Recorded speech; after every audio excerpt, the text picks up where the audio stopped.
KGF chapter 3 की शुरुआत होती है रमिका सेन के पीएम ऑफिस से।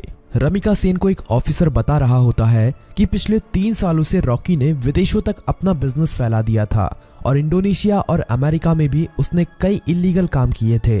इसीलिए इंडोनेशिया और अमेरिका की सिक्योरिटी फोर्स भी रॉकी को पकड़ना चाहती थी, पर अब रॉकी मर चुका है। पर इंडोनेशिया और अमेरिका में रॉकी के इलीगल काम अभी भी चल रहे हैं। रमिका सेन कहती है तो इंडोनेशिया और अमेरिका की गवर्नमेंट को उसके खिलाफ एक्शन लेना चाहिए। तभी वो ऑफिसर बताता है कि गवर्नमेंट ऐसा नहीं कर सकती क्योंकि रॉकी ने 1979 से 1981 तक इन 3 सालों के अंदर ही अपने सोने के बिजनेस को काफी बड़ा कर लिया था। विदेशों में भी हजारों लाखों लोग उसके लिए काम करते हैं और खुद गवर्नमेंट के लोग भी उसके साथ मिले हुए हैं। इसीलिए गवर्नमेंट चाहकर भी उसके खिलाफ एक्शन नहीं ले सकती। फिल्म की कहानी अब फ्लैशबैक में जाती है और हमें रॉकी के जीवन के उन्हीं 3 सालों के बारे में पता चलता है जिसमें उसने अपने साम्राज्य को विदेशों तक फैला दिया था। सभी माइनों पर कब्जा होने के बाद रॉकी ने और कई माइनों की खोज कर ली थी और सभी लोगों को उनकी खुदाई में लगा दिया था। रॉकी ने उन सभी माइनों से तेजी से सोना निकाला और इकट्ठा करता गया और बाहर के बड़े बड़े देशों में एक्सपोर्ट करने लगा।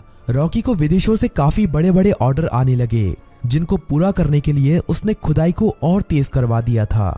दूसरी तरफ से उसने माइन की खुदाई के लिए और सोने की खोज के लिए अमेरिका से कई टेक्नोलॉजी मशीन भी मंगाई थी जिससे वो जल्द से जल्द इन सभी माइनों का सोना निकालकर इकट्ठा कर सके। रॉकी ने अगले 1 साल के अंदर इन माइनों से इतना सोना निकाला था जितना कि पिछले 20 सालों में भी नहीं निकाला था। दूसरी तरफ रॉकी ने अपने इलाके को एक इंडस्ट्रियल एरिया बना लिया था और माइन में काम करने वाले लोगों के लिए उसने अच्छे घर, स्कूल, कॉलेज, अस्पताल सब कुछ बना दिए थे। इसीलिए खुदाई करने वाले लोग उसे काफी पसंद करते थे और उसके लिए अपनी जान देने के लिए भी तैयार थे।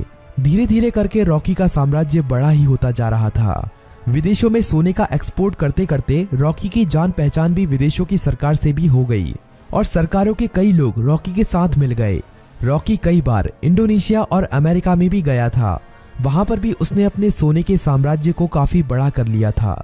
इस साम्राज्य को फैलाने में सरकार के कई लोगों ने उसकी मदद की थी और रॉकी ने एक गैंग अपनी इंडोनेशिया में और एक अमेरिका में भी खड़ी कर ली थी और रॉकी ने इन गैंग के लिए अपना एक एक लीडर भी बना लिया था और रॉकी उन सभी का राजा बन गया था।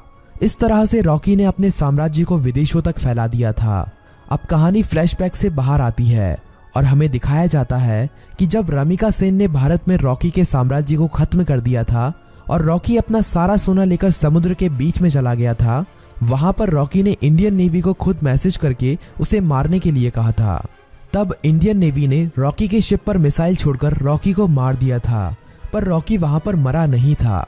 रॉकी का सारा सोना उसी समुद्र की गहराइयों में उसी जहाज में दफन है और रॉकी को अमेरिका के सबमरीन ने बचा लिया था। ये सबमरीन अमेरिका के एक बिजनेसमैन की थी जिसे रॉकी ने उन 3 सालों के बीच में अपना पार्टनर बना लिया था। रॉकी अब अमेरिका में सबसे छुपकर रह रहा था और वो महीने में कभी कभी इंडिया भी किसी को फोन करता था कि केजीएफ का क्या हुआ, केजीएफ को ठीक होने में कितना समय लगेगा। अब कहानी इंडिया में शिफ्ट होती है और हमें दिखाया जाता है कि सलार केजीएफ के तबाह होने के बाद केजीएफ को दोबारा से खड़ा कर रहा है और जो लोग बच गए थे उन सभी लोगों के साथ मिलकर रॉकी के साम्राज्य को दोबारा से खड़े करने में लगा हुआ है। सलार ये सभी रमिका सेन से छुपाकर कर रहा है, पर बहुत जल्द रमिका सेन को भी इसके बारे में पता चलने वाला है। धीरे धीरे करके सलार रॉकी के साम्राज्य को दोबारा से खड़ा कर देता है और दोबारा से माइनों में खुदाई शुरू हो जाती है। अब सलार रॉकी को फोन करता है और कहता है, मालिक, हमने आपका साम्राज्य दोबारा से खड़ा कर दिया है। जिस तरह आपने कहा था, अब आपके लौटने का समय आ चुका है। रॉकी कहता है, सलार, तुम्हारे लिए मेरे पास एक काम और है। तुम्हें उस सोने को समुद्र से निकालना है जो हमने इतने सालों से वहां पर छुपा के रखा है।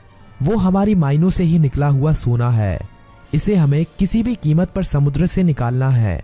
इस सोने की मदद से ही मैं दोबारा से भारत में अपने साम्राज्य को खड़ा करूंगा। सलार सोने को समुद्र से निकालने के काम में लग जाता है और इंडिया में अब एंट्री होती है रॉकी की। सलार अपने लोगों को कहता है कि मालिक कई सालों के बाद यहाँ पर पधार रहे हैं, उनके स्वागत में कोई भी कमी नहीं रहनी चाहिए। किसी को नहीं पता था कि ये मालिक कौन है। रॉकी अकेला ही अमेरिका से आ रहा होता है। केजीएफ में रॉकी का स्वागत धूमधाम से किया जाता है। सभी लोग रॉकी को देखकर हैरान थे क्योंकि उन्हें लग रहा था कि रॉकी मर चुका है, लेकिन रॉकी तो अभी जिंदा है। रॉकी अपनी माइनों का काम देखने के बाद सीधा मिलना चाहता था रामिका सेन से।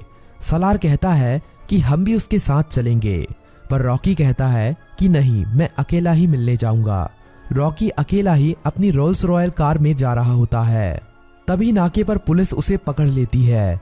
पुलिस वाले जानते नहीं हैं कि वो रॉकी है। वो रॉकी के पास लाइसेंस ना होने की वजह से और ओवर स्पीडिंग होने की वजह से थाने ले जाती है। वहां पर रॉकी कुछ नहीं बोलता, बस अपने आदमियों को फोन कर देता है। थाने में बड़ा ऑफिसर आता है और रॉकी से चिल्लाकर बात करने लगता है। तभी पूरा पुलिस स्टेशन हिलने लगता है और कई हेलीकॉप्टर और बंदूक लेकर रॉकी के आदमी यहाँ पहुंच जाते हैं।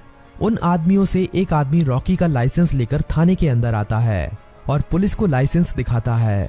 पुलिस वाला लाइसेंस पर रॉकी का नाम पढ़कर हैरान रह जाता है और रॉकी को वहां से जाने देता है। रॉकी अब सीधा रमिका सेन से मिलने के लिए जाता है। रॉकी के पहुंचने से पहले वो पुलिस वाला रमिका सेन तक ये खबर पहुंचा देता है कि रॉकी अभी भी जिंदा है। रमिका सेन ये खबर सुनकर हैरान हो जाती है कि अभी तक रॉकी कैसे जिंदा है। रमिका सेन को ये खबर भी मिल जाती है कि रॉकी के यहाँ आने से पहले किसी ने केजीएफ को दोबारा से खड़ा कर दिया है और केजीएफ से अभी भी खुदाई करके सोना निकाला जा रहा है। अब पीएम ऑफिस में एंट्री होती है रॉकी की। सभी लोग रॉकी को देखकर हैरान थे। रॉकी सीधा मिलने जाता है रमिका सेन से। रॉकी रमिका सेन से कहता है कि मैंने कहा था ना, युद्ध हुआ तो जीतूंगा मैं और जीत मेरी ही हुई है। रमिका सेन कहती है कि अच्छा है, तुम जिंदा हो, अब मैं तुम्हारे सामने ही तुम्हारे केजीएफ को तुमसे छीन लूंगी। रॉकी कहता है कि उसकी नौबत ही नहीं आएगी। रमिका सेन रॉकी की इस बात को समझ नहीं पाती। तभी रॉकी वहां से चला जाता है।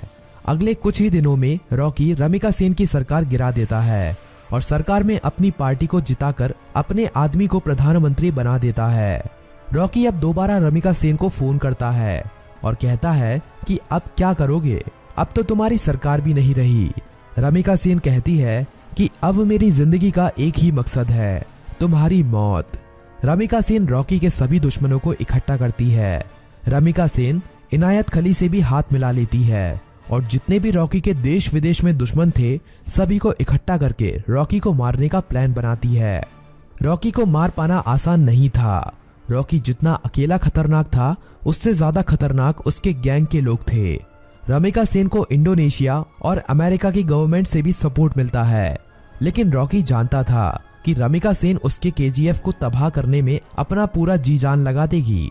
रमिका सेन जानती थी कि रॉकी को उसके केजीएफ में घुसकर मार पाना अब काफी ज्यादा मुश्किल हो गया है, क्योंकि अब रॉकी ने अपने केजीएफ में मिसाइलों को रोकने के लिए अपने केजीएफ के चारों तरफ रडार सिस्टम और काउंटर मिसाइल रख दी हैं। अब अगर कोई भी उसके केजीएफ के अंदर घुसने की कोशिश करेगा तो वो मारा जाएगा।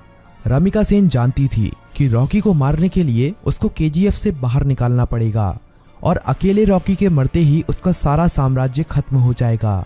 इंडिया में अपनी गवर्नमेंट खड़ी करने के बाद इंडिया की गवर्नमेंट रॉकी के लिए एक काफी बड़ी पार्टी रखती है।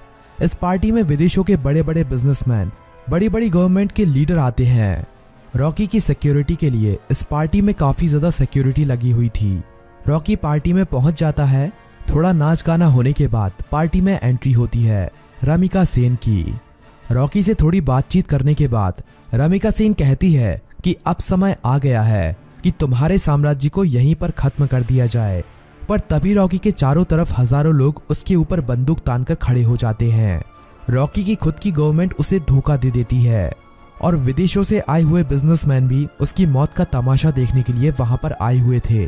सभी विदेशों के बिजनेसमैन चाहते थे कि रॉकी की मौत होने के बाद वो केजीएफ पर कब्जा कर लेंगे और अपने बिजनेस को फैलाएंगे और ढेरों पैसा कमाएंगे। ये सब देखकर रॉकी खुद हैरान रह जाता है, पर रॉकी जानता था कि एक दिन उसकी मौत जरूर होगी, इसीलिए वो अपने आखिरी पल में भी निडर रहता है। रमिका सेन कहती है कि देखा, आखिर तुम्हारे लोगों ने ही तुम्हें धोखा दे दिया। इतना कहते ही सभी लोग रॉकी को गोलियों से भून देते हैं और रॉकी की मौत वहीं पर हो जाती है और फिल्म यहीं पर खत्म हो जाती है।